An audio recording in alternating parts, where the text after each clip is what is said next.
What's going on, guys? This is Rob, and we are back with another installment of Beyond Omega Level, where we go over the most powerful characters in comics. And for today's video, we are discussing one of the most powerful characters in DC Comics that you all forgot about, Perpetua. Quite literally, everybody forgot about her. I forgot about her. I completely forgot she existed until we made this. So Perpetua was created by Scott Snyder, James Tynion, Jim Chung, and Jorge Jimenez, and first appeared in Justice League Volume 4, Issue number 8 in 2018. As for her comic book origin, well, it dates back to the beginning of time in the DC universe when all that existed was the source of all things, which is basically just what its name implies, the energy that gives birth to everything in creation. Now the source, along with the presence, which is basically the supreme deity of the DC universe, created 7 essential energies known as the 7 forces of the universe, which included anti-crisis energy, the speed force, the emotional spectrum, life force, the sphere of gods, the dimensional superstructure, collective unconscious, and faithfulness, which together make Captain Planet. Actually, they just form the fabric of reality.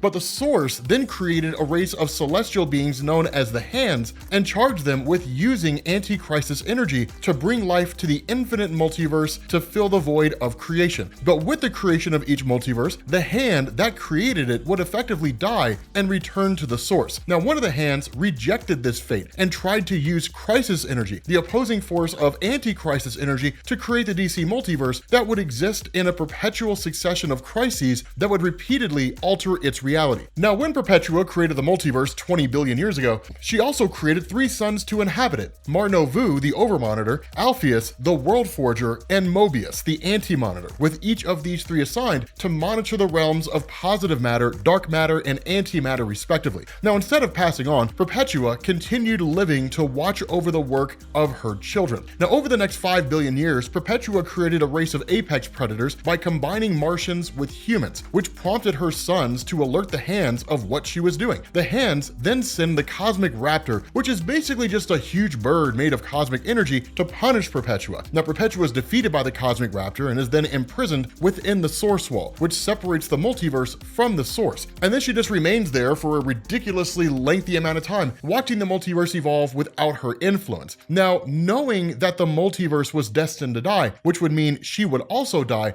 Perpetua influences her son Mobius to cause the first DC crisis, the Crisis on Infinite Earths event, which would reboot the entire DC universe and would also create a crack in the source wall, allowing Perpetua an opportunity to whisper into the multiverse and cause a series of subsequent crises over the next several decades. Finally, the source wall is broken by an invasion from the Dark Multiverse, which freed Perpetua, and later, Perpetua would have her physical form resurrected by Lex Luthor as he endeavored to collect all the dark energies in the universe. So as you guys can tell, the origin of Perpetua is basically DC Comics' attempt to reconcile and make sense of all the crises events, which they didn't do a good job of doing. But as for her powers, Perpetua is pretty much omnipotent, meaning that there is very little she cannot do. She's one of the most powerful entities in all of DC Comics, which is evident by the fact that she created the entire DC multiverse as we know it. Really, that should be the only feat we need to consider, because that clearly makes her beyond Omega level, but we'll cover a few more of the impressive things she's done as if we needed to. So she created the World Forger, the Monitor, and the Anti-Monitor, each of which are extremely powerful beings in their own right, and she was able to battle the 3 of them merged together to form the Ultra Monitor quite easily. And it's important to note here that at this point, she's not at full power. She's vast enough and powerful enough to hold the entire multiverse in her hands, and she can emit enough energy that it rivaled the Big Bang, and which could expand indefinitely. Now, Perpetua is capable of destroying entire universes, as she'd done on multiple occasions, including Earth 19, which is the universe in which the Elseworld story Gotham by Gaslight takes place. Now, in order to do this, she had to expend a massive amount of energy, and she remarked that it had been eons since she'd wielded enough energy to destroy a universe, because she'd basically been locked away in the source wall for 1 billion years, so she hadn't been doing exercises the way she was supposed to. Not only that, she's so ridiculously powerful that upon her release from the source wall, nearly all of the new gods, a super powerful race of beings, began to unravel and disappear from existence. Furthermore, the source wall breaking down, which was caused by Perpetua, was felt across all of creation, including not only New Genesis, the home of the new gods, but also in heaven, where the Spectre remarked that creation itself was being attacked. Now, in addition to wielding ridiculous amounts of energy to destroy things, Perpetua is also capable of large-scale reality manipulation, meaning she can literally just erase things from existence on a universal level. Of course, she did this with with Johnny Quick, the version of the Flash from Earth 3, the home of the crime syndicate, which is an evil version of the Justice League. Perpetua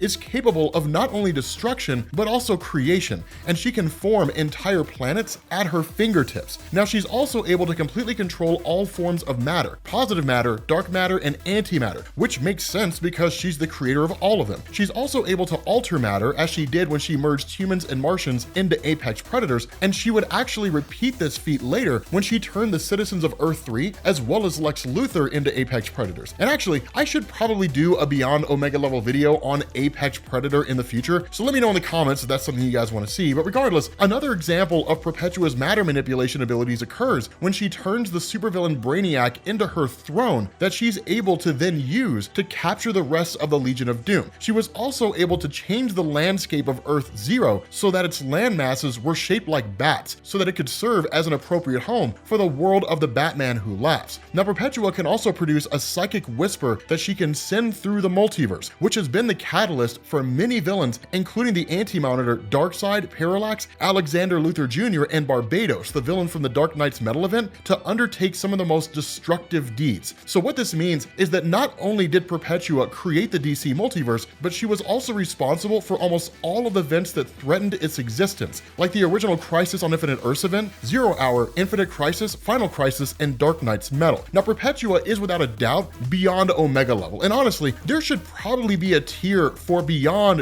Omega level just for characters like her. But even still, her powers are not without limits. She can expend her energy and need time to gather more to get back to full strength, and in the end, she's defeated by an entity that we will definitely cover here in this series, which is basically called the Darkest Night, which is essentially an insanely powerful version of the Batman Who Laughs made of pure darkness. But again, we'll cover that more if we ever get around to it. Depends on whether or not you guys want to see that or not. But even though she was ultimately killed, Perpetua is still one of the most powerful beings that the DC Comics multiverse has ever seen. But with that being said, guys, we're going to bring this to an end. Thank you guys for watching, and I will catch you all later. Peace.